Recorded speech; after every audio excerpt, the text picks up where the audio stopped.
Olá pessoal, meu nome é Paulo Seleguin, sou professor aqui da USP de São Carlos.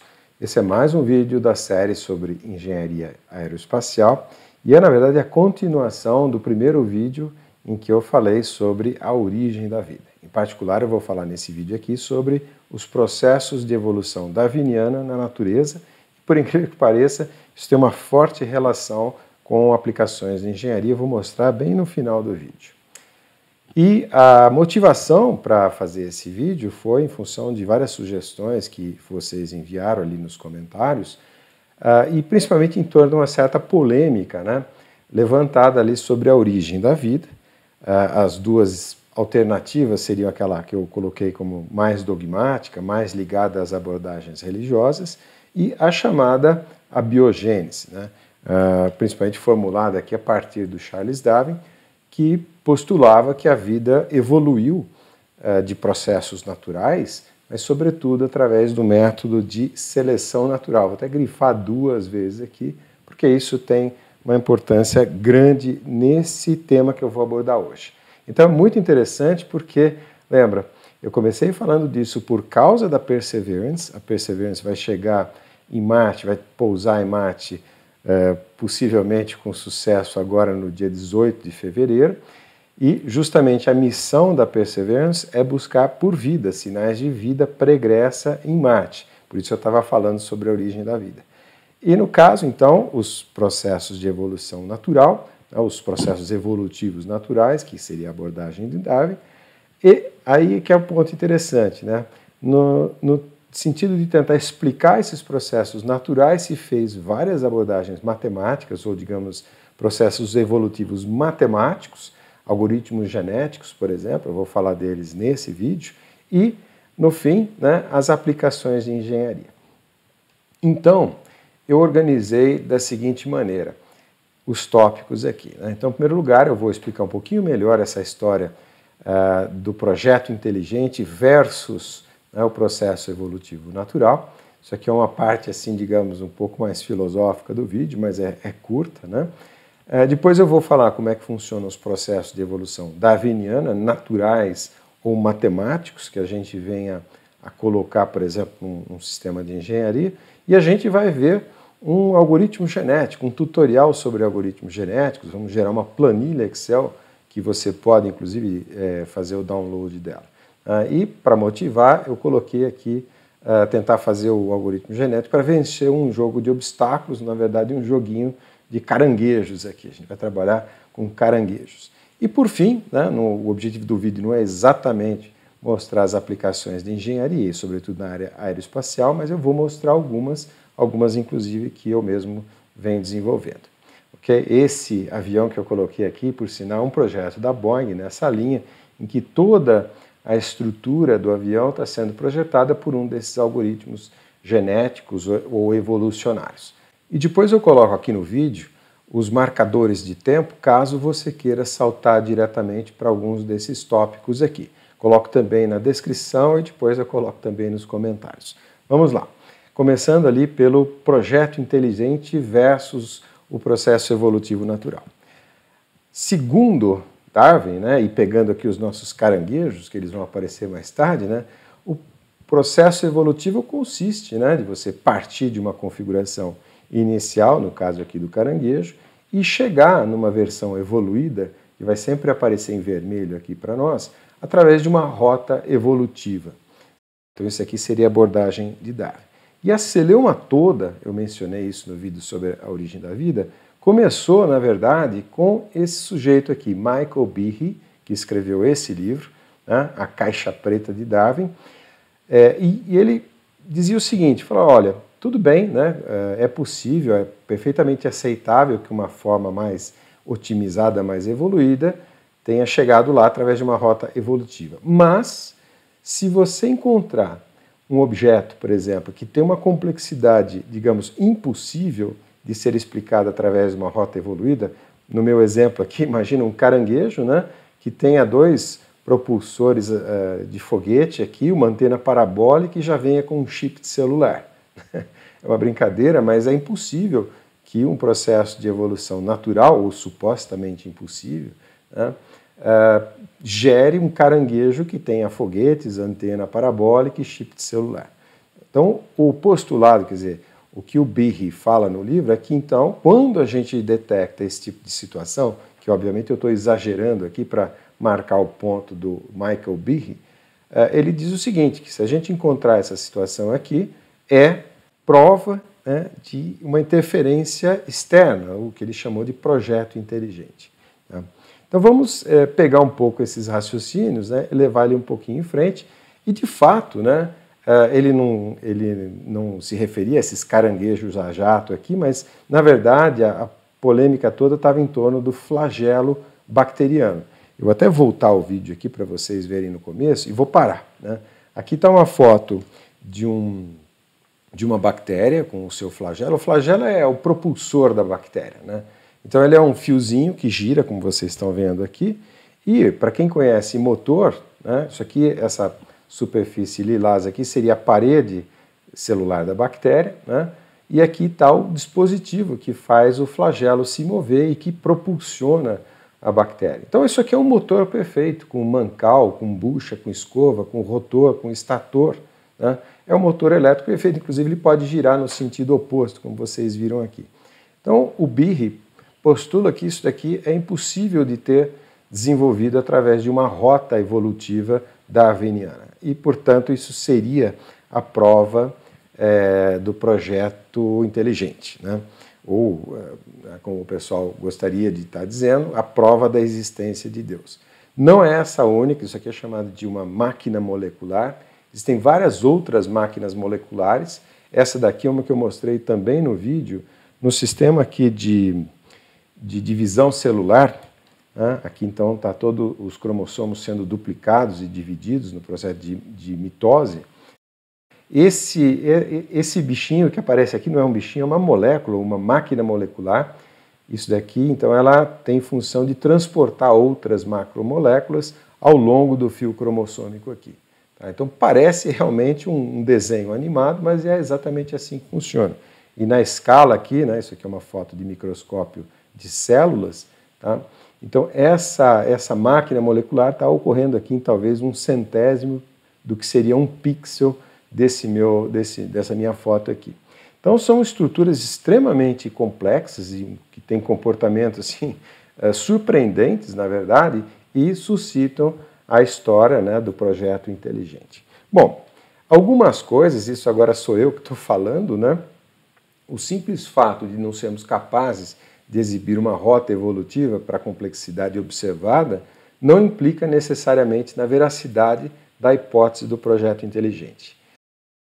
Bom, outras pessoas observaram isso ao longo do tempo. Imagina aqui, só para exemplificar, não tem nada a ver com o que eu estou falando agora, mas, por exemplo, a evolução dos sistemas de armazenamento de informações. Então, começando lá nas primeiras escritas e desenhos rupestres, isso aqui na caverna de Lascaux, na França, um salto enorme no tempo aqui, as primeiras, os tabletes, né, de argila com escrita cuneiforme, mais um outro grande salto, os cartões perfurados nos primeiros computadores. O meu mestrado, né, momento confissão aqui, o meu mestrado eu fiz com cartões perfurados desse tipo. Tá? Logo em seguida, o tempo está correndo aqui na horizontal, né? Logo em seguida, um rolo de fita magnética, os discos flexíveis, os CDs, os pendrives. Às vezes, né, a tecnologia deriva um pouco, né? E atualmente os sistemas de armazenamento de informações na nuvem. Então aqui, esse gráfico meu representa a melhoria do desempenho dessa tecnologia de armazenamento de informações, metrificado da maneira que você quiser, acesso, velocidade, fidedignidade e assim por diante. Então, para quem vive aqui, né, ou para quem vivia aqui atrás nos sumérios, né, se a gente mostrasse um pendrive para um sumério, aqui, um escriba ali que escrevia naquelas tabuinhas de argila, que era escrita cuneiforme, eu não tenho a menor ideia qual é a rota evolutiva que levou a um pendrive. Né? Claro que eu não estou falando de sistemas naturais, estou falando de tecnologia, mas é a mesma história, que é simplesmente desconhecimento das tecnologias que desembocam aqui no pendrive. Tá? Mas também temos no sentido oposto. Né? Hoje, por exemplo, a gente não consegue explicar certeza, digamos, né? Muita coisa que se fazia no passado. Então, alguns exemplos, né? As linhas de Nazca, os geoglifos, né? São essas linhas, esses desenhos que têm uma escala gigantesca, você só consegue vê-los, né, de avião. Aqui tem uma foto de um aeroporto, o geoglifo está, né, fizeram a pista de pouso em cima do geoglifo, um absurdo aqui. Então a gente não consegue explicar isso, e melhor ainda, né, as técnicas construtivas dos povos andinos, esse aqui eu conheço um pouco melhor, e os egípcios também. Eu nem coloquei aqui uma pirâmide, por exemplo, mas no caso aqui dos povos andinos é impressionante. O trabalho que eles faziam em pedra, né, os ajustes, os encaixes em pedras, que uma pedra dessa deve pesar umas 100 toneladas, por exemplo. E os incas, né, os povos andinos, melhor dizendo, eles não tinham nem roda, não sabiam nem, né, não é que não sabiam, não precisavam de roda, tamanho era tão acidentado que eram as suas estradas. Essa foto aqui é interessante também, Machu Picchu, né, e mostra que eram técnicas que eles dominavam, mas assim, não era barato, né?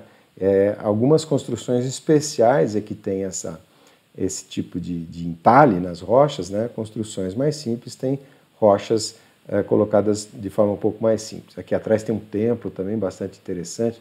Esse deslocamento, esse aqui é feito de terremoto, tá? Caso vocês queiram saber. E um outro exemplo, né, são os moais ali na Ilha de Páscoa, Rapa Nui, né? E aí os livros que aparecem para conjecturar coisas fantásticas, né? Eram os Deuses Astronautas, um livro que fez muito sucesso na época e que diziam que essas estátuas aqui, na verdade, eram obras de seres extraterrestres, né? O tal do projeto inteligente, digamos assim. E em contestação a todas essas ideias mais, digamos assim, pró-projeto inteligente, eu vou trazer aqui o Stephen Hawking, o último livro dele, O Grande Projeto, e ele tem essa fala aqui que eu vou até grifar para vocês. As leis da física podem explicar o universo, no sentido de que elas são suficientes para explicar o universo. Não é possível provar que Deus não existe, mas a ciência torna Deus desnecessário. Essa é a fala do Stephen Hawking, que eu considero aqui um dos grandes heróis aqui do nosso tema de hoje.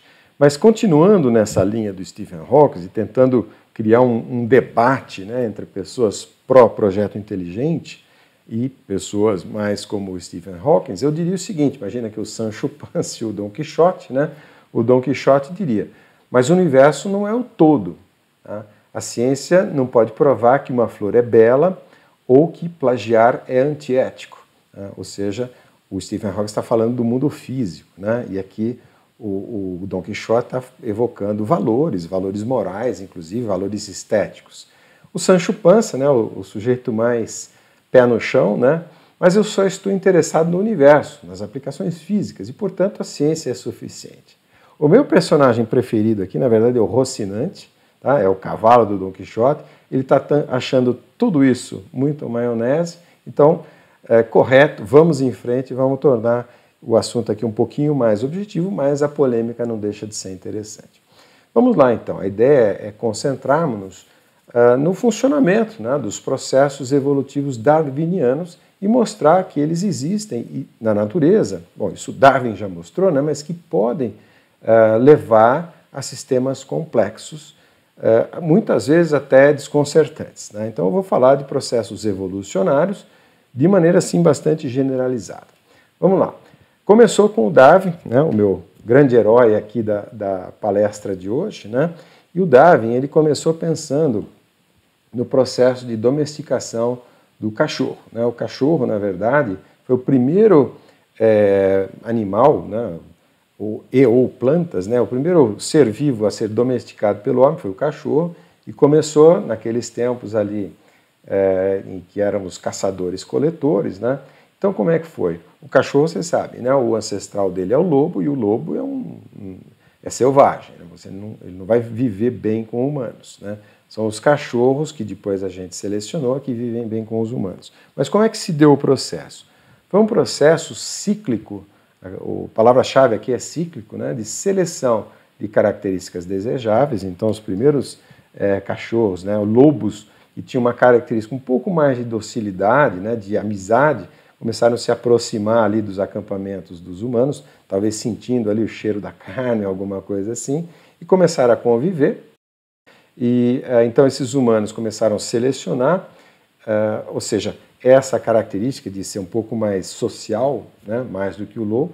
Então, esse era o critério de aptidão desses indivíduos que foram selecionados para fazer reprodução, né, para se reproduzir junto aos humanos, obviamente, porque os lobos continuaram existindo ali na natureza.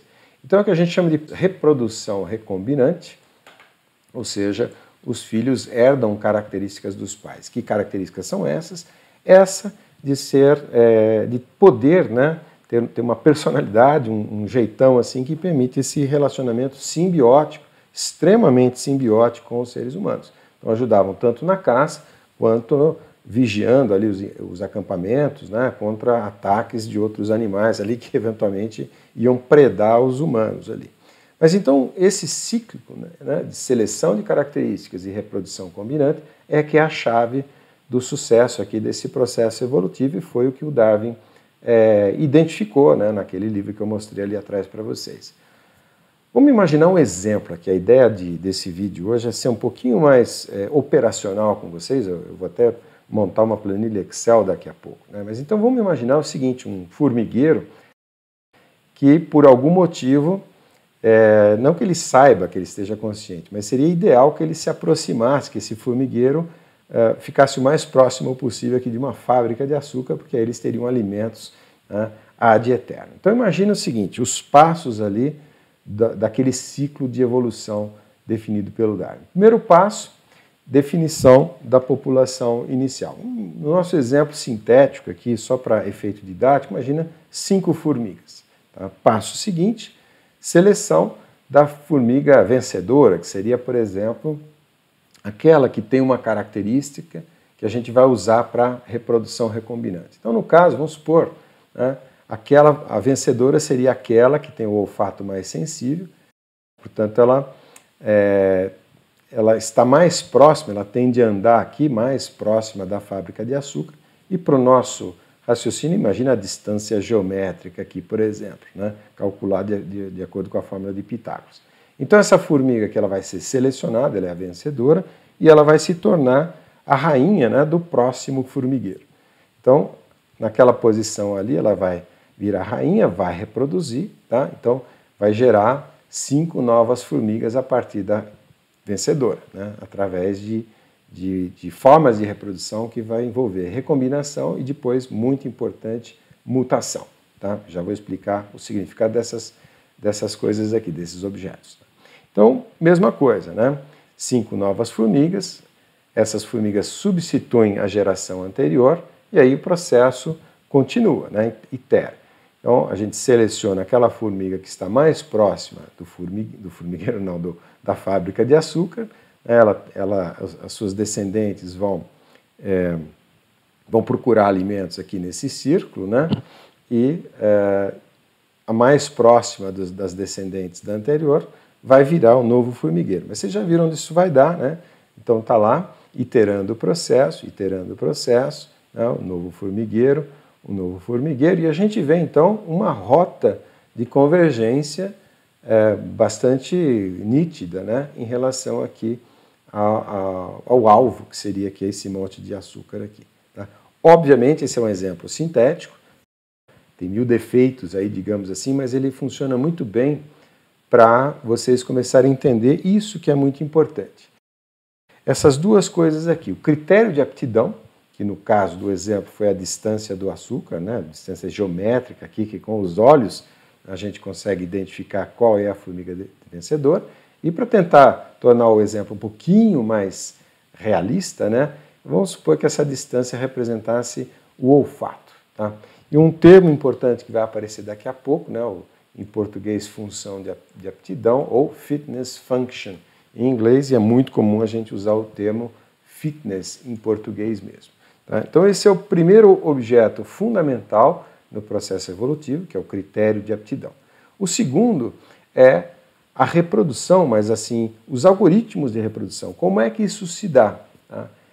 No caso, desse exemplo aqui, ela foi totalmente aleatória, né? Próxima à formiga vencedora. Lembra? Tinha um círculo, vou até voltar um slide aqui, um círculo em torno do formigueiro e a gente tem posições aleatórias aqui de formigas, né? Então, nesse caso, foi simplesmente aleatório, mas eu vou mostrar para vocês que é muito importante ter os dois, ter aleatoricidade e recombinação. Recombinação querendo dizer que os filhos herdam características ou algumas características dos pais, e como os pais foram aqueles selecionados que tinham aquela aptidão, então a ideia é que aquela aptidão passe para frente, vá sendo lapidada, como foi o caso, né, da domesticação dos cachorros. Bom, então o Darwin ele elaborou todo esse conceito, né? A gente pode revisar as etapas em mais detalhes aqui. Então, por exemplo, imagina a geração atual. Essa geração atual é testada. Ela é testada como? Ela é testada no ambiente, através de competição e ou adaptação às intempéries, né, às dificuldades do ambiente. Competição pode ser, por exemplo, por alimento, ou competição, no caso aqui eu coloquei o pavão justamente para mostrar para vocês que competição não é necessariamente aquele que consegue fugir melhor dos predadores ou que consegue se alimentar mais facilmente, por exemplo. Ou simplesmente ele aguenta o frio, aguenta o calor, aguenta a seca. Não, eventualmente a competição envolve, por exemplo, o marketing, né? O pavão ele tem as penas todas ali para atrair a fêmea. Então foi selecionando, né, os pavões que chamavam mais a atenção das fêmeas, pelo fato de ter essa coloração exuberante, né? E então com isso conseguiam se reproduzir mais. Mas então esses que têm essa característica se tornam os vencedores, tá? Portanto eles têm uma maior taxa de reprodução nas gerações seguintes, né? Então é a maior taxa de reprodução dos mais aptos, como prêmio, né, o que seria o reforço positivo do ciclo evolucionário, é uma maior prevalência na próxima geração, tá? E aí o ciclo se completa, né? A seleção e as consequências, a geração sucessora vai retroalimentar o sistema aqui, quer dizer, a sucessora vai ser testada no ambiente de novo e esse ciclo se completa. Eu coloquei aqui duas figurinhas, um livro, na verdade, e mais uma figurinha aqui. Primeiro a do Homo sapiens, eu gosto disso porque, primeiro que eu acho que a gente não é tão sapiens assim pelo trabalho, mau trabalho que a gente tem feito aí, por exemplo, nas questões ambientais, né? Mas para poder falar aqui de um livro do Nicholas Wade, esse daqui eu acho que não tem em português ainda, muito interessante. Ele mostra, por exemplo, que não só características físicas, como ter uma plumagem exuberante, ou ter pernas maiores, né, para poder se deslocar mais, mas também características como sociabilidade, linguagem, e até, ele fala aqui no livro do Wade, né, até, por exemplo, o pensamento religioso, vamos dizer assim. Não religião, mas a ideia, né, de que existe um ser supremo e tal. Ele coloca isso, Wade aqui no livro dele, coloca isso como uma vantagem, não individual, mas do grupo. Por quê? Porque é um grupo que tem uma propensão maior à religiosidade, né? Nem que seja adorar aqueles deuses, né? Imagina lá os pré-históricos, né? Isso dá mais coesão ao grupo, né? Então é muito interessante esse livro, vale a pena, eu recomendo fortemente. Vamos em frente aqui, né? Que eu quero voltar para a engenharia o mais rapidamente possível, né? Então, como eu estava tentando colocar para vocês, o muito importante aqui são dois aspectos.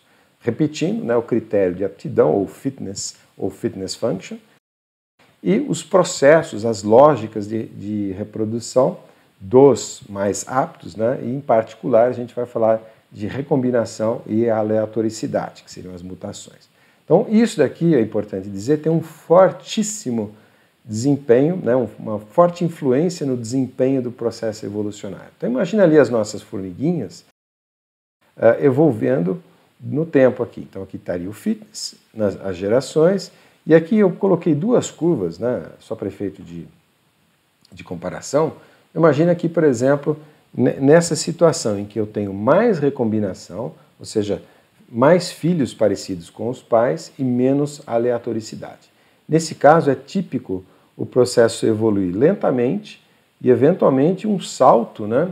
Essa aqui é uma evolução, digamos, incremental, tá? Por recombinação, e eventualmente aparece um mutante que dá uma vantagem competitiva grande e ele passa a predominar na população.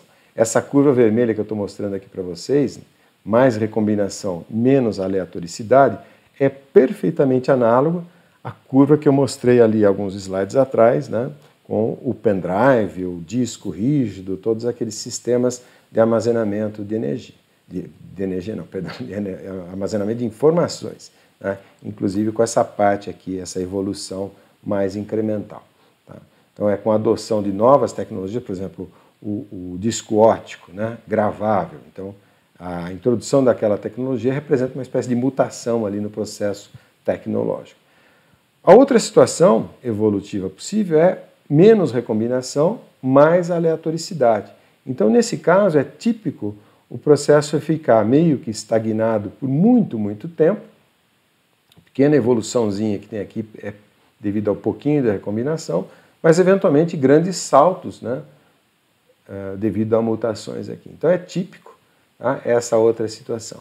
Então é um mix de quanto a recombinação e quanta aleatoricidade é fundamental, e isso explica uma coisa que eu falei no vídeo sobre a origem da vida, que é justamente a história do carbono, né? O átomo de carbono é ideal porque ele justamente permite um grande número de ligações químicas, mas essas ligações não são tão fortes nem tão fracas, são idealmente fortes e fracas, que permitem esse ajuste, essa sintonia do algoritmo evolucionário. Tá? Então é muito importante fazer essa ligação. Mas vamos em frente então, porque esse exemplo aqui que eu acabei de dar para vocês, das formiguinhas, né, ele é interessante para a gente entender a essência, mas ele é muito simples para eu entender um pouco essa questão dessa sintonia do algoritmo evolucionário, que tem a ver com o átomo de carbono, né, no que tange a origem da vida. Mas, em particular, aptidão, recombinação e aleatoricidade. Né? Eu queria elaborar isso um pouquinho com vocês, e isso nós vamos fazer, então, a planilhinha Excel nessa parte tutorial desse vídeo aqui. Bom, a inspiração, na verdade, seria fazer um joguinho aqui. Esse jogo é o joguinho do caranguejo, né? Então a ideia vai ser evoluir esse nosso caranguejo, já vou explicar como, de forma que ele possa evitar cair nos buracos, né? Evitar ser derrubado pelas pedras e evitar cair aqui, quebrar uma ponte e cair no buraco. Tá? Na verdade, a inspiração vem um pouco aqui, eu não sei se vocês já passaram por essa situação, né? Quando não tem internet, não tem conexão, o Google Chrome propõe para a gente esse joguinho aqui, tá? Que é o do dinossauro. Até tem um vídeo aqui que eu me gravei jogando esse joguinho aqui e eu sou péssimo. O pessoal me pergunta muito ali nos comentários, por exemplo, já morri ali logo de cara, né? O pessoal me pergunta muito do Kerbal Space Program. Eu gosto muito, mas eu sou muito ruim nessas coisas. Eu não sei, acho que eu sou meio lento, né? Não consigo. Né? Então, a ideia é criar um software que otimize, por exemplo, aqui, né, esses saltos todos que eu estou tentando dar na mão, né, e não consigo, ó, já morri de novo. Tá? Então, eu vou pegar esse como exemplo aqui, o caranguejo como exemplo, como eu estava dizendo, para não cair no buraco, as regras, né? Para não cair no buraco, um dos pés deve tocar o chão ou uma das mãos deve alcançar um desses cipós aqui em cima. Tá? As pontes, né, o peso do caranguejo deve ser menor que o peso máximo suportado pela ponte, e as pedras, o peso do caranguejo deve ser maior que o peso da pedra rolante aqui, tá? Das Rolling Stones aqui. Bom, então esse seria o jogo e a ideia é como melhorar a configuração do meu caranguejinho aqui, em termos de tamanho das pernas, né, tamanho do corpo e tamanho dos braços, de tal maneira que eu vença esse jogo aqui. Prosseguindo, esse acho que é o slide fundamental, né, a pedra angular do vídeo de hoje, que é a ideia de testar a hipótese do projeto inteligente da seguinte maneira. Tá? Então imagina, né, vamos supor, eu tenho ali o meu caranguejo ideal, ele vai sempre aparecer em vermelho, é o caranguejo ideal, feito, né, gerado pelo projeto inteligente, certo? A ideia, então, que eu estou chamando aqui de démarche, né, seria o seguinte: se for possível um processo evolucionário darwiniano, competitivo, com todas aquelas características que eu falei, resultar numa configuração ideal, a hipótese do projeto inteligente não é necessária, no caso específico. Então é exatamente a fala do Stephen Hawking lá. Quando a gente diz que não é necessária, ela não é necessária para explicar esse caranguejinho aqui. Tá? Por isso que tem ali caso específico. Tá? Mas também o fato de eu exibir essa rota evolucionária para a configuração ideal também não quer dizer que o projeto inteligente não exista. Tá? São mundos separados, na verdade. Então, isso aqui é a pedra angular, né, do vídeo de hoje, da palestra de hoje, mas em termos lógicos. Então, eu vou procurar fazer isso aqui, demonstrar que é possível chegar no projeto inteligente ali. Vamos lá, esse nosso caranguejo, então agora eu preciso entrar um pouquinho nos detalhes, em preparação ali para a simulação que a gente vai fazer nas planilhas, né? Então, esse nosso caranguejo, ele tem 3 atributos.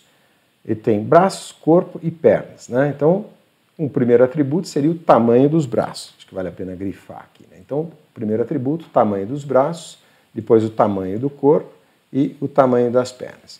Para nós, né, para a gente poder programar, matematizar esse problema, eu vou representá-lo de maneira matemática através de um vetorzinho de 3 parâmetros aqui, B, CP, braços, corpo e pernas, né? Então são 3 números aqui que caracterizam esses 3 parâmetros.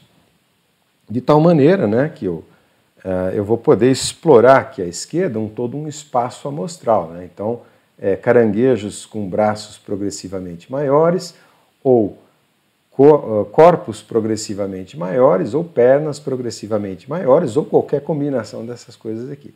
Então, essa aqui é um espaço amostral, infinitas configurações não ideais e uma única configuração ideal. Então, como é que funciona, né, essa configuração ideal, ou qual é o atributo ou o conjunto de atributos, né? É um balanço, na verdade, de algumas coisas que eu estou colocando aqui. Vamos juntos aqui. Braços grandes facilitam os usos, né, ou o uso dos cipós, facilita alcançar e tocar o cipó. Um corpo grande aumenta a probabilidade de não ser abalroado pela pedra, né? E pernas grandes facilita saltar os buracos, né? Então tudo isso é interessante, corpo, braço e pernas, mas, né, tudo isso vira massa corporal, né? Porém, uma grande massa corporal implica em maior probabilidade de ultrapassar o peso máximo das pontas. Então, o ideal é justamente quando a gente tem essas características todas equilibradas, e eu vou lembrar de novo do átomo de carbono, que ele intrinsecamente faz isso para nós, né? Vamos em frente aqui e vamos ver, por exemplo, esse espaço amostral todo, né? E para efeito do nosso exemplo aqui, a configuração ideal vai ter um B igual a 0, C igual a 0 e um P igual a 0. Já vou explicar um pouco para vocês o que significa isso, tá? Porque, na verdade, o meu espaço de busca, né, os braços ali vão poder variar de -1, que é o menor braço possível, até +1, que é o maior braço possível, e o ideal, que eu já vou saber a priori, né, eu vou descobrir qual ele é, mas eu já sei que ele vai estar centrado no 0 aqui. Depois, inclusive, a gente vai poder mudar isso. A mesma coisa aqui para o tamanho do corpo, né? -1 é o menor corpo possível e +1 o maior corpo possível. -1 é a menor perna, o par de pernas possível, né? +1 são as maiores pernas possíveis. Então, esse aqui é o espaço amostral de Darwin, com todas as combinações entre -1 e +1, e essa daqui é a ideal. Bom, o que nós vamos tentar programar, né? A gente vai usar o Excel no caso aqui, é criar aquele ciclo evolucionário.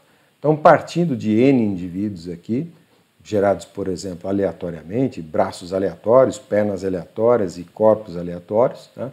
E gerar um processo evolucionário com os alaranjados aqui, só para vocês entenderem o sistema de cores, né? Os caranguejinhos alaranjados são caranguejos recombinantes aqui, ou seja, filhos que se parecem com pais. Depois a gente vai dar uma forma matemática para isso. E os caranguejos lilazes aqui são os nossos mutantes. Então, não tem nada a ver com o pai ou guardam alguma relação com os pais, né? Mas, eventualmente, tem alguma coisa que não tem nada a ver. A ideia, como eu disse para vocês, né, é executar esse ciclo aqui, selecionar os mais aptos aqui na população sucessora e realimentar o processo, tá? Num processo, digamos, darwiniano. Então, competição e prevalência dos mais aptos na reprodução. E vamos ver se a gente chega no caranguejo ideal, né, que eu sei que é aquele vetorzinho 000. Então, eu preciso agora definir algumas estratégias de reprodução, no caso aqui por recombinação. E quando eu falo recombinação, lembra, os filhos herdam características dos pais. Tem várias maneiras de fazer isso, a gente já adotou uma representação, que são vetorizinhos de 3 parâmetros aqui, B, C, P, e uma forma de fazer é simplesmente fazer a média ponderada do pai e da mãe. Tá? Então eu tenho aqui, por exemplo, um pai que é pernas curtas e corpo largo, né? Então é baixinho e gordinho, basicamente, então está lá o pai, né? Braços pequenos, pernas pequenas e corpo grande. E a mãe, digamos, mais esbelta e pernas mais, né, alongadas, é meio Barbie aqui a mãe, né? Então as pernas são grandes, a mãe aparece aqui. E se eu definir uma variável aleatória delta, que vai ser o meu parâmetro de ponderação, né? Então delta vezes o vetorzinho dos parâmetros da mãe, mais 1 menos delta vezes os parâmetros do pai, isso aqui dá os parâmetros do filho, né? Se delta for meio, por exemplo, isso aqui é exatamente a média aritmética do pai, do vetor pai e do vetor mãe, e é exatamente o desenho aqui. Então, isso aqui seria a minha lógica de recombinação, isso vai para a planilha daqui a pouquinho. Agora, uma outra lógica que vai ser necessária, tá? A taxa de aleatoricidade na reprodução. Tá? Então, por exemplo, eu posso dizer o seguinte, que o filho, o vetorzinho do filho, ele vai ser gerado a partir do vetor do pai, só que eu vou escolher um daqueles parâmetros ali e colocar um número aleatório delta, por exemplo. Né? Então, como seria isso daqui? Seria, por exemplo, o filho, se fosse a média, né, do pai e da mãe, apareceria nessa posição aqui, mas aí eu, por exemplo, eu altero ali o P, né, que seria essa situação aqui embaixo. Alterando o P, o meu filho, né, vai ter uma mutação. No desenho eu procurei representar isso, tá vendo?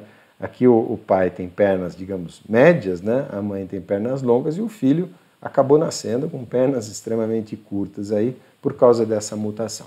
Tá? Vamos lá, vamos então começar a testar essa ideia toda. Né? Então, no meu jogo ali, o que eu tenho? Eu tenho o ideal, que é o caranguejinho vermelho, gerado pelo projeto inteligente, e isso vai ser feito artificialmente. Né?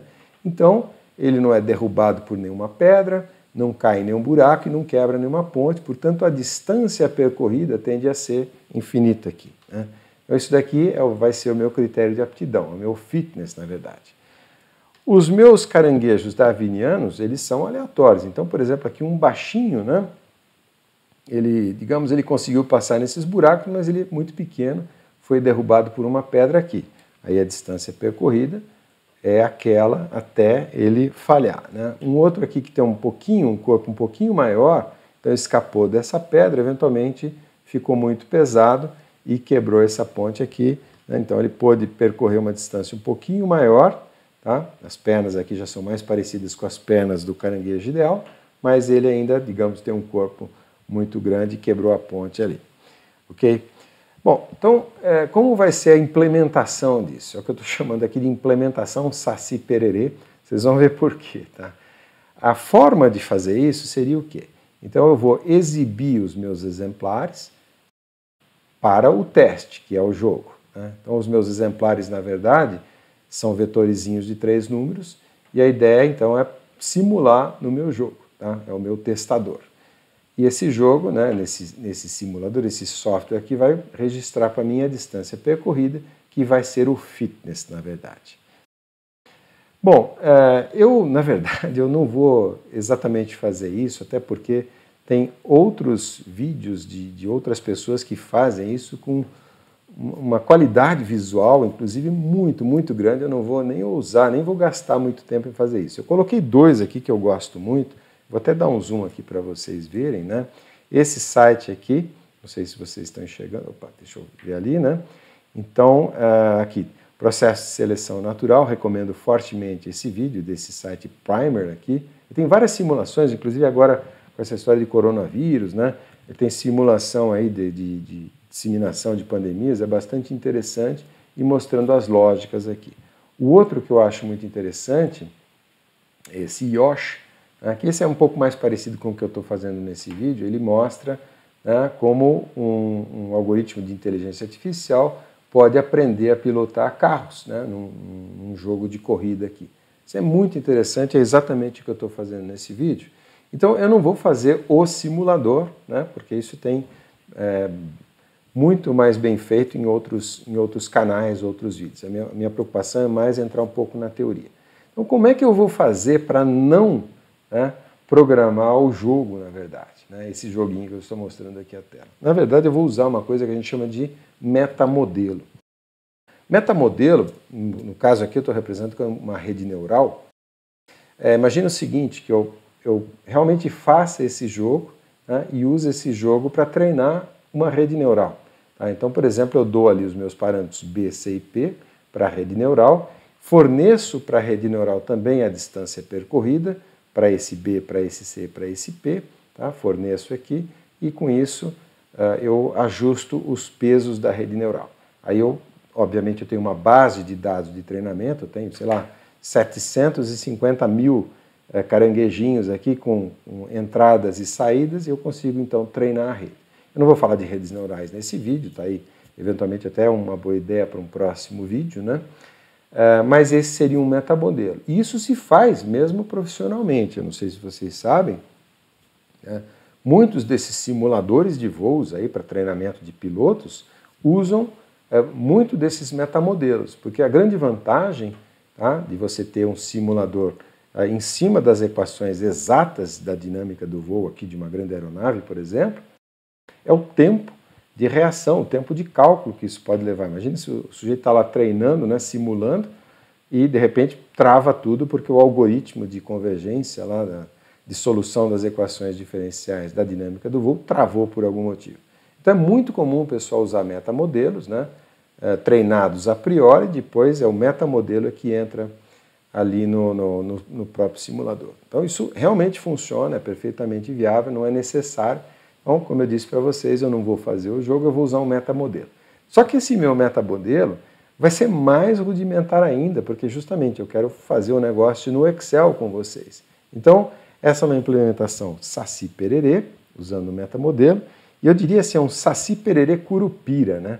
Porque esse meu metamodelo vai ser mais simples ainda. Eu não vou treinar uma rede neural, mas senão eu vou gastar meia hora explicando o que é uma rede, como treina e tal, e não é o objetivo falar de redes neurais. Então eu vou simplesmente fazer o seguinte, né, a parte curupira aqui desse meu vídeo, né, eu simplesmente vou definir que essa minha função de fitness, ela é uma exponencial do tipo sino, né? Então, digamos, essa função de B, C e P é simplesmente exponencial de B menos o B ideal, que seria o B do projeto inteligente, C menos o C ideal, P menos o P ideal. Obviamente, né, até aqui, o meu caranguejinho vermelho, o B ideal, o C ideal e o P ideal é tudo zero. Tá? Mas a gente pode eventualmente mudar e eu vou deixar programado assim lá na planilha. E aí, obviamente, né, essa função exponencial, vocês sabem, o gráfico dela em 2 dimensões está aqui. Tá? Aqui a gente tem 3 dimensões. Né? O ponto máximo é quando B igual a B ideal, C igual a C ideal e P igual a P ideal. Aí tudo isso aqui dá zero. Tá? E aqui a gente tem 1 como valor máximo. Qualquer coisa diferente disso vai dar um número aqui negativo, e exponencial de um número negativo é menor do que 1. Correto? Então a gente já sabe a priori qual é o máximo e qual é o ponto de máximo, ou seja, qual é o meu fitness ou o meu caranguejo que gera o fitness ideal. Né? Essa é a ideia, tá? Porque eu já sei qual que vai ser a resposta, mas eu vou chegar de maneira evolutiva na resposta ideal. Ok? Então essa aqui é a parte assim talvez mais confusa. Qualquer coisa coloca lá no comentário e eu explico melhor para vocês ali, ou tiro alguma dúvida mais específica. Vamos lá, então essa é a parte da planilha, né? Eu vou explicar em detalhes a planilha. Eu só vou mostrar 2 coisas para vocês aqui antes de entrar na parte tutorial. Né? Eu vou fazer uma primeira planilha só com recombinação. Eu quero mostrar para vocês o problema que é a recombinação, que é gerar todo mundo igual aqui, sem ter convergido para a unidade, né? Para o máximo do meu fitness. A segunda planilha que eu vou mostrar para vocês é justamente a planilha com mutação, e a ideia é justamente mostrar, né, que é fundamental ter mutação e recombinação, assim como é fundamental, né, ter recombinação e ter mutação. Bom, então é isso, eu vou desaparecer agora, a gente vai colocar mãos na massa, né? Eu vou desaparecer para vocês poderem ver melhor a planilha. Estou aqui então na planilha Excel, ela se chama Algoritmos Genéticos. Eu não vou programar essa planilha do zero, como eu costumo fazer, mas eu vou deixar um link na descrição do vídeo. Se eu esquecer, por favor, me lembrem, coloque um comentário ali nos comentários do vídeo, eu posso colocar inclusive o link nos próprios comentários. Às vezes fica bem mais fácil de localizar. Bom, vamos explicar aqui o funcionamento da planilha, né? Primeiro, essa planilha inicial, o objetivo dela é simplesmente inicializar a população de caranguejos. Como vocês viram, né, cada caranguejo é caracterizado por 3 parâmetros: o tamanho dos braços, o tamanho do corpo e o tamanho das pernas. São os parâmetros B, C e P, e eles aparecem aqui nessas linhas. Então vamos lá, vamos explicar. Eu vou trabalhar com 10 caranguejos de cada vez, esse é o tamanho da minha população, e aqui em cada uma dessas colunas eu tenho 3 números aleatórios, né? Tá vendo ali? Eu estou gerando entre -1 e +1, conforme eu expliquei ali nos slides, e isso vai definir, né, a variabilidade dos parâmetros B, C e P. Então está aqui todos esses números aleatórios, entre +1 e -1, para definir o caranguejo. Aqui eu só calculei o fitness, né, para, digamos assim, só para ter uma ideia do que eu estou gerando em termos de aleatório. Lembra que o máximo que se pode alcançar é 1, tá? Por causa da função Saci-Pererê, né, que a gente escolheu. Então eu tenho uma ideia do que está sendo gerado. Tá? Então veja lá como é que eu programei. É exponencial de todos os parâmetros B, C e P ao quadrado, né, os negativos. E ainda eu fiz um arredondamento para cima, isso não importa, é só para inicializar a população. Ok? Na outra folha ali, recombinação, eu vou fazer, aqui sim, né, o algoritmo genético, só que nesse caso só um algoritmo recombinante, sem as mutações aleatórias. Então, o que eu tenho que fazer para inicializar, ele já tem alguns números aí que vieram dos testes que eu estava fazendo anteriormente, né? Eu teria que fazer o seguinte, eu tenho que selecionar esses dados aqui, que são aleatórios, Ctrl C, volto ali na planilha recombinação e faço uma colagem especial valores. Tá?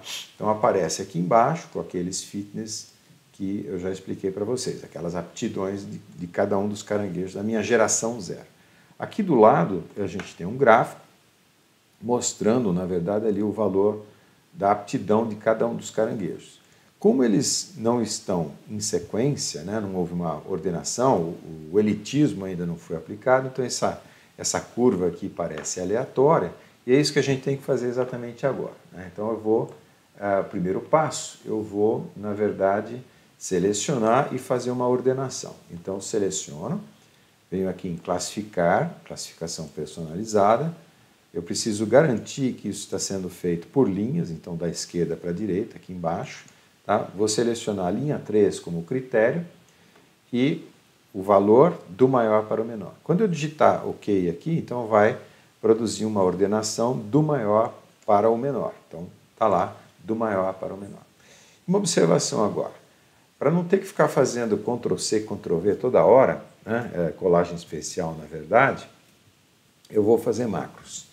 Tá? Macro, vocês sabem, são comandos Visual Basic, eu vou abrir o interpretador, é Alt F11, ele abre ali, então eu tenho as minhas macros, né? Ctrl+Q para inicializar e Ctrl+Shift+W para fazer a operação de sucessão de cada uma das gerações. Eu não vou entrar no detalhe, né, de como fazer uma macro, mas é bastante simples. Então, Ctrl+Q inicializa, vou dar Ctrl+Q de novo, Ctrl+Q inicializa a população. Aliás, eu estou vendo ali que ele está estragando as minhas colunas cinza e branco, então eu vou até tirar aquelas cores ali, porque não interessa mais. Então, cada vez que eu dou Ctrl+Q, ele reinicializa a população. Esse comando aqui embaixo, que eu já programei, Ctrl+Shift+W, ele faz a iteração. A iteração consiste do quê? Primeiro, vamos fazer uma manual aqui. Primeiro, a ordenação, né? Então, repara que esse ponto aqui próximo de 1, que foi gerado meio que por acaso, ele tem que vir aqui para a esquerda, né? Então, selecionei, classificar, uma classificação personalizada, né? Então, só repetindo, garantir que é por linha, o critério está na linha 3, são os valores, e do maior para o menor. Ok. Então, esse é o primeiro passo da minha iteração. O segundo, o que é? É a própria geração dos descendentes aqui. E aí, né, na sequência, eu copiaria, né, os sucessores para cima aqui da geração atual. Vamos só dar uma olhadinha como é que eu estou fazendo os sucessores ali. Tá? Eu estou fazendo da seguinte maneira. Esse primeiro sucessor, o caranguejo número 1, na verdade, ele é igual ao número 1 da geração atual, porque eu quero garantir que sempre que o melhor permaneça ou na sucessora ou na atual. O segundo caranguejinho aqui, na verdade, esse que é gerado por recombinação. Vamos ver como é que ele está sendo feito. Na verdade, é uma combinação aleatória do pai, né, que aparece na coluna B, com a mãe, que aparece na coluna C, que é o segundo melhor caranguejo, na verdade, já que eu fiz aquela ordenação. Então, os filhos estão sendo gerados nessa iteração a partir desse ponto e desse ponto. Só que essa combinação, como é que eu estou fazendo? É uma média ponderada do pai e da mãe, e o parâmetro de ponderação eu estou gerando aleatoriamente aqui nessa linha. Então, como é que isso funciona? Vamos pegar um valor ali aleatório, né? Vou pegar o valor da outra linha. Então, aleatório, isso aqui é um número aleatório de 0 a 1. Né? Então, repara que aqui embaixo ele é aquele parâmetro aleatório, que é o C11, tá? Vezes o pai, que aparece na coluna B, mais 1 menos C11, vezes o valor da mãe, que aparece na coluna C. Correto? Então, é uma média ponderada entre esse ponto, e o valor da ponderação aparece aqui. Tá? Isso para poder, né, gerar descendentes diferentes. Então, isso daqui, só recapitulando, né, aqui é o igual ao pai, e daqui para frente é uma combinação aleatória do pai e da mãe, que são esses dois vetores aqui, depois da ordenação. Ok? Vamos só pegar um valor aqui meio ao acaso, só para conferir, né? De repente eu errei. Então, está vendo? É o pai e a mãe, vezes um parâmetro de ponderação, que é o 0,73 ali. E da mesma maneira, né, o fitness aparece aqui em cima. Então, feita a geração dos descendentes, aí o passo seguinte, vamos lá, Ctrl C, colar especial, valores ali. Tá? E aí, repara que a população aumentou bastante.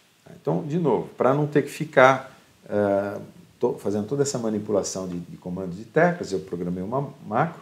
Então, a ordenação e copiar os descendentes e fazê-los suceder na geração atual, está tudo isso programado nessa tecla Ctrl Shift W.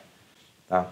Então, vamos começar do zero de novo. Então, eu vou fazer um Ctrl Q para atualizar, né, para inicializar, melhor dizendo, Ctrl Q, está lá atualizado, né, ou inicializado de forma aleatória.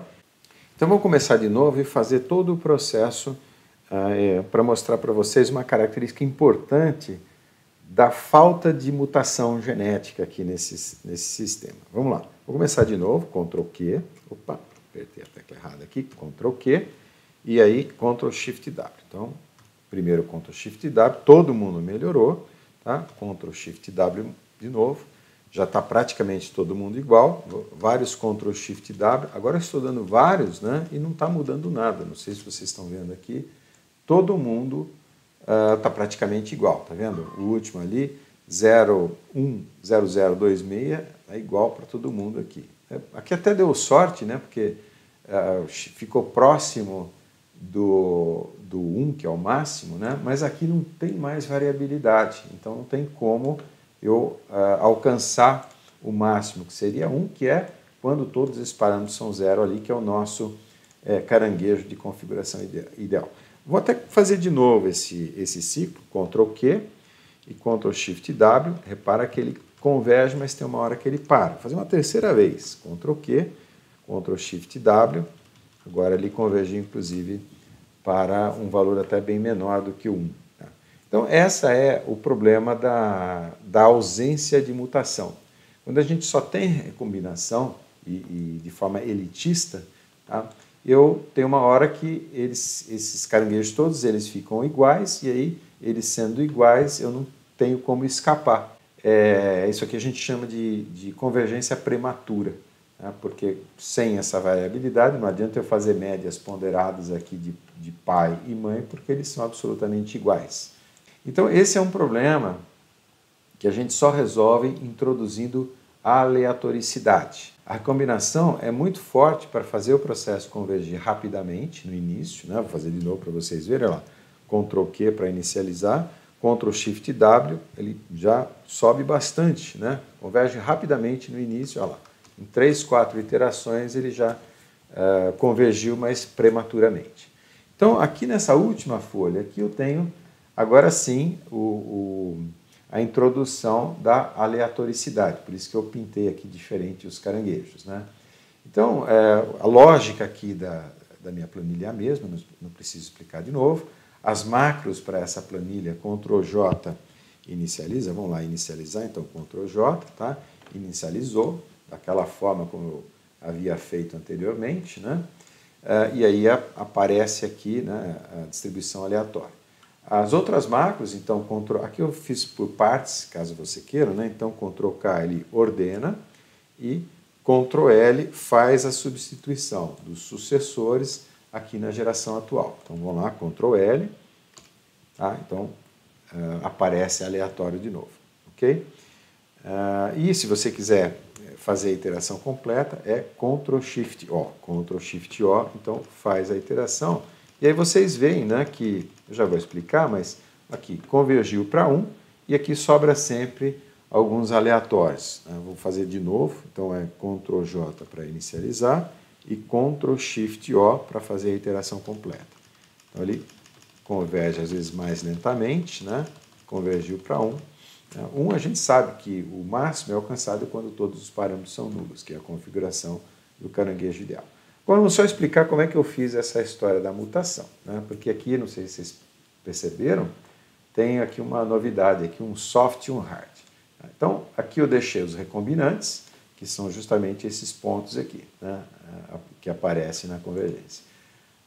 Do 7, o caranguejo 7, 8, 9 são os caranguejos que têm alguma mutação, conforme eu expliquei para vocês, só que eu fiz o seguinte, esse primeiro aqui que eu chamei de soft, na verdade, esses 3 caranguejos aqui que tem uma mutação soft, a ideia é uma pequena aleatoricidade perto do que seria o ideal. Então eu fiz o seguinte, né, vamos pegar um aqui, eu gerei um número aleatório para o parâmetro B, tá, como está ali no slide, e os parâmetros de baixo, olha lá, eu peguei exatamente, né, o valor do pai, né, que é o valor do tamanho do corpo, né, do pai, e aqui embaixo o tamanho das pernas do pai, certo? Na outra coluna, o parâmetro, o gene, né, variado aleatoriamente é outro. Então aqui, de novo, eu peguei os braços do pai, embaixo um número aleatório, entre mais 1 e menos 1, e aqui as pernas do pai, certo? Então essas 3 colunas aqui, isso que eu estou considerando uma variação soft. Né? Essa daqui, hard, é tudo aleatório, tá vendo? Aleatório, aleatório e aleatório. É isso para garantir que, eventualmente, né, se eu estiver tendendo para uma convergência prematura, sempre tem um caranguejo aqui que é qualquer caranguejo, né? Essa coluna aqui pode assumir qualquer valor dentro do espaço de busca, na verdade. Tá? Então, isso é uma forma de fazer e, principalmente, para garantir que a gente escape dessas convergências prematuras que são, topologicamente, na verdade, mínimos locais. Ok? Vamos só repetir o processo, Ctrl J para inicializar e Ctrl Shift O para fazer a iteração completa. Vocês veem que ele converge rapidamente. Opa, apareceu um comando. Ctrl J, Ctrl Shift O, e ele converge às vezes mais lentamente, às vezes mais rapidamente. Tá? Uma característica importante, só para terminar, que é a parte tutorial, né? Os algoritmos genéticos, eles são realmente sempre muito demandantes em termos de esforço computacional. Isso é uma característica. Por outro lado, né, eles são altamente paralelizáveis e, dependendo da máquina que você está implementando isso, você pode e deve, né, tirar proveito disso. Okay? Vamos voltar lá para a apresentação. Voltando aqui, vamos sumarizar o que aconteceu. Ali a gente se perde um pouco nos detalhes, então é interessante a gente recapitular, né? A gente partiu da inicialização da população com caranguejinhos todos aleatórios, todos em roxo aqui, né? Já no primeiro ciclo selecionamos o melhor, né? E eles passaram a ter uma parte de reprodução recombinante e uma parte aleatório, né? Aleatório soft e aleatório hard. E isso foi prosseguindo, os recombinantes aqui, eles vão tendendo cada vez mais ao caranguejo ideal. Chega num momento, depois de algumas iterações, a gente tem aqui todo mundo convergindo para o ideal. E eu sei que é o ideal porque o fitness deu 1, né? Então, justamente, esse daqui é exatamente o caranguejo ideal que eu sabia, né, vinha do projeto inteligente. Então, demonstramos aqui, né, matematicamente pelo menos, né, que é possível, através de projetos de ciclos recombinantes e mutação, etc., ou seja, esse ciclo evolucionário é possível otimizar, né, como seria ali a ideia do projeto inteligente, que já vai e pumba, projeta exatamente qual que é o sistema ideal para aquela configuração. Então aqui o nosso Saci Pererê e o nosso Curupira realmente tiveram sucesso nessa empreitada aqui. Mas mais do que isso, algumas coisas interessantes, vou voltar um pouquinho agora à história da origem da vida e tal. Nesse nosso algoritmo, até recomendo que vocês façam isso usando as planilhas, né? Você pode, por exemplo, trocar aqui o que seria o braço ideal, o tamanho dos braços ideais, né? O corpo e as pernas, né? Você pode, por exemplo, numa situação que você tem mais buracos, né? Então, mais buraco, lembra, é melhor ter pernas maiores. Então, por exemplo, esse P aqui, que era 0 para o ideal, pode ser igual a 0,1. Né? Então, vocês vão ver que tendo mais buracos, menos pedras e menos pontes, a gente vai acabar evoluindo, vai acabar convergindo para um caranguejinho que tem pernas eventualmente um pouquinho maiores, né? Ou mais pedras maiores, a gente vai ter corpos maiores, tá? Ou mais pontes, né? Eventualmente até corpos menores. Então, é muito interessante, porque isso também reflete uma outra coisa do processo de evolução das espécies, que é justamente a mudança das condições. Então aqui eu estou mudando o quê? No meu joguinho eu estou mudando a relação entre buracos, pedras e pontes, mas acontece isso na natureza. Eu coloquei 2 gráficos aqui, ou um gráfico, né, que seria, por exemplo, a temperatura e a concentração de dióxido de carbono na atmosfera. Isso aqui são amostras do gelo de Vostok. Isso aqui é um gráfico que vem lá dos meus vídeos sobre mudanças climáticas, caso você esteja interessado. Então, isso aqui a gente está voltando nesse gráfico aqui, alguma coisa como 500 mil anos atrás, né? A temperatura da Terra variou bastante em 500 mil anos, a gente passou por várias glaciações e períodos de aquecimento. Então, um forte período de aquecimento aqui, um outro período de aquecimento aqui, um outro período de aquecimento, e esse é o último dentro do qual nós vivemos, né? Então, esse período que eu destaquei aqui, na verdade, inclusive, sabe aquele desenho, a Era do Gelo, né? Ela se passa exatamente aqui, um período chamado de o Grande Derretimento, as calotas polares se derreteram, né? Aqui as calotas polares se derreteram, mas, digamos, elas iam até, né, o Canadá inteiro numa grande calota polar. E, para vocês terem uma ideia da escala de tempo, aqui 10 mil anos atrás, é mais ou menos quando começou a agricultura, e a gente deixou de ser caçador-coletor. Então as condições vão mudando ao longo do tempo, né? E obviamente o ideal selecionado ali no processo darwiniano vai mudando também. Se a gente voltar mais ainda no tempo, alguma coisa aqui como 250 milhões de anos até hoje, a própria configuração dos continentes era bastante diferente, né? Vocês sabem, era Pangeia, tá vendo? A Índia era todo mundo estava unido aqui mais ou menos, tá? A Índia, por exemplo, ela se desprendeu aqui de baixo e foi se juntar lá no continente asiático, né? E no choque ali gerou o Nepal, ali o Everest, todos aqueles, o Himalaia, né? Toda aquela cadeia de montanha foi gerada com a união da Índia com a Ásia. Então imagina o efeito que isso tem na evolução das espécies. Okay? E esse nosso algoritmo é capaz de pegar tudo isso. Vamos em frente, né? Agora sim, terminando, eu quero falar um pouquinho das aplicações de engenharia e principalmente na área aeroespacial. Eu vou começar dando uma excelente, né, o que eu considero uma excelente bibliografia, que é um livro que mostra, né, aplicações de algoritmos genéticos em projetos de engenharia. Então está aqui a referência, eu usei bastante esse livro, e eu vou falar, na verdade, né, começar mostrando um trabalho meu mesmo, né, esse aqui é um trabalho feito com um orientado meu de doutorado, que é o projeto, o uso, né, de algoritmos genéticos para projetar bioreatores, aqui, reatores para gás, na verdade, produção de gás. Então é um ciclo evolutivo, análogo, perfeitamente análogo a esse que eu mostrei para vocês. A gente modela o reator, no caso aqui a gente modela em CFD, resolve as equações, é aquilo que eu falei do metamodelo, aqui não, aqui a gente está resolvendo mesmo as equações, calcula, como vocês estão vendo aqui, linhas de corrente, coisa do tipo, né? Esse reator é grandão, né? Tem esse tamanho aqui, como vocês estão vendo. Tá? E aí eu executo, né, calculo algum parâmetro de aptidão, que no caso aqui pode ser, por exemplo, a taxa de mistura, né, a energia necessária para produzir essa movimentação. Tem vários parâmetros que a gente pode fazer, né, adotar nesse processo evolutivo. Então, de fato, a gente fez isso, está aqui a referência se você estiver interessado. Isso, de fato, virou reatores de biogás, na verdade. No caso aqui, esse aqui é um da Alemanha, tá usando, se eu não me engano, silagem de milho com cama de frango. É uma mistura de silagem de milho com cama de frango para a produção de biogás. Bom, um outro trabalho que eu acho muito interessante, vou até voltar aqui, porque isso daqui é a otimização do desempenho das equações de mecânica dos fluidos, né? Aqui agora é um pouco diferente, é um outro trabalho, a referência está aqui embaixo, é uma otimização do comportamento do sistema de engenharia. Então, são sistemas que estão aprendendo a andar aqui, né? Então, eu estou mostrando para vocês o vídeo, né? É a mesma coisa, tá vendo?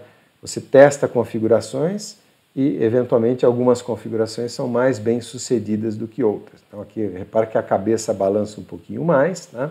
E, eventualmente, esse bichinho aqui aprende a andar mais. Então, o que está sendo configurado é o comportamento, é a estratégia de movimentar as juntas ali, e isso está sendo testado em relação à distância que percorre ou a velocidade que está percorrendo. Então é muito interessante, tem vídeos bastante, esse pessoal publica bastante no YouTube também, é bastante interessante. Eu vou até avançar o vídeo aqui para vocês verem, né? Interação com o ambiente, esse é um trabalho bem legal. Então, por exemplo, resistir parece o meu joguinho dos caranguejos, né? Aquelas pedras que estavam caindo. Tá? Bom, um outro trabalho também bastante interessante, agora sim, na área de otimização estrutural. Então, é um pessoal que estava tentando desenvolveu, né, uma estrutura otimizada para um drone, o mais leve possível, o mais resistente possível. Então, justamente, colocou todas as equações, né, estruturais e os critérios de peso e resistência e deixou o computador evoluir, né? E aqui é uma versão animada dessa evolução. E o interessante, né, de fazer isso computacionalmente, aquele ciclo que eu mostrei ali no que foi o trabalho que nós fizemos, ele explora uma quantidade muito grande de alternativas, até muito difíceis de serem pensadas por uma pessoa ali sentada numa mesa sem essa ferramenta. Agora, olha que interessante. Esse trabalho, né, da estrutura do drone, ele convergiu por uma estrutura aqui muito semelhante ao que seria a pelvis de um esquilo voador, né? Então ela tem exatamente bastante resistência, porque quando ele não é exatamente voador, ele salta e plana, né? Mas quando ele aterriza, ele vai sofrer um choque muito forte. Então essa pelvis dele tem que ser resistente para aguentar esse choque. Mas tem que ser leve também, por quê? Porque muito peso, né? A variação de energia cinética, então as forças são muito maiores, né? Então é uma otimização de peso e resistência, mostrando, né, que a própria natureza executa isso que foi feito aqui em termos computacionais, né, para a otimização dessa estrutura. Bom, terminando, né, só para a gente fechar e sumarizar com o que fomos vendo até aqui, né, eu diria o seguinte, dois pontos importantes. Primeiro, algoritmos evolucionários podem gerar configurações otimizadas de alta complexidade. Procurei dar vários exemplos para vocês. Tá? Porém, né, existem ainda muitos sistemas bioquímicos e biológicos que não têm explicação. Quando eu digo não tem explicação, é aquela história, nós não somos capazes de exibir uma rota evolucionária para aquele sistema biológico. Tá? Então, isso não valida e nem invalida a hipótese do projeto inteligente. São simplesmente reinos diferentes, digamos assim. Tá? Apenas no começo do vídeo eu ressaltei que essa é uma situação comum, né? Aquelas construções lá nos Andes, a gente até agora não consegue explicar como é que elas foram feitas. Agora sim, para fechar mesmo, né, por que isso é muito importante, principalmente na área de engenharia aeroespacial? Bom, como eu disse, né, toda essa história da origem da vida nasceu por causa da missão da Perseverance. Esse daqui, por sinal, até não é a Perseverance, eu reconheço pela roda, esse aqui é o Curiosity, né? Mas serve para a minha explicação, né? Isso aqui é importante por causa das aplicações de inteligência artificial, sobretudo isso que eu escrevi aqui embaixo, né? Otimização estrutural, rígido e leve. Por quê? Porque o custo energético para você colocar 1 kg de massa em Marte é gigantesco, né? Então você realmente tem que ter um mínimo de massa, né, para poder ser viável essa sua missão. E principalmente, né, o que eu chamei aqui de otimização comportamental, que eram aqueles dinossaurozinhos ali daquele trabalho, alguns slides atrás, eu estou chamando de otimização comportamental porque esses sistemas, né, esses robôs, né, esse jeepzinho, esse rover aqui é um robô, eles têm que ter um alto grau de autonomia. Tá? A automação e a automação com autonomia sempre vai ser muito forte na área aeroespacial. Por quê? Porque são automação, porque são ambientes extremamente inóspitos. Para um ser humano ir lá é realmente uma tarefa dificílima, ele vai estar exposto, então é muito complicado. Então, sistemas robóticos e robóticos autônomos. Autônomos por quê? Porque frequentemente as distâncias são muito grandes e os tempos de comunicação são muito grandes. Marte, no caso aqui, eventualmente está só a 8 minutos, 10 minutos de distância da Terra, digamos, viajando à velocidade da luz, mas na maior parte do tempo ele está ali 20, 30 minutos de tempo de comunicação. Então, para a gente mandar uma mensagem para o robô e ele voltar, isso pode levar, e a resposta a voltar, isso pode levar 1 hora, por exemplo. Então ele tem que ter um grande grau de autonomia, e é por isso que a inteligência artificial é importante e o algoritmo genético, né, assim como vários outros algoritmos evolucionários, são muito importantes nesse contexto. Ok, pessoal? Então é isso. Eu fico por aqui, agradeço e continuem mandando as sugestões. Tá? Eu vou, na medida possível, dando vazão a essas sugestões aí. Feito, pessoal. Obrigado. Até mais.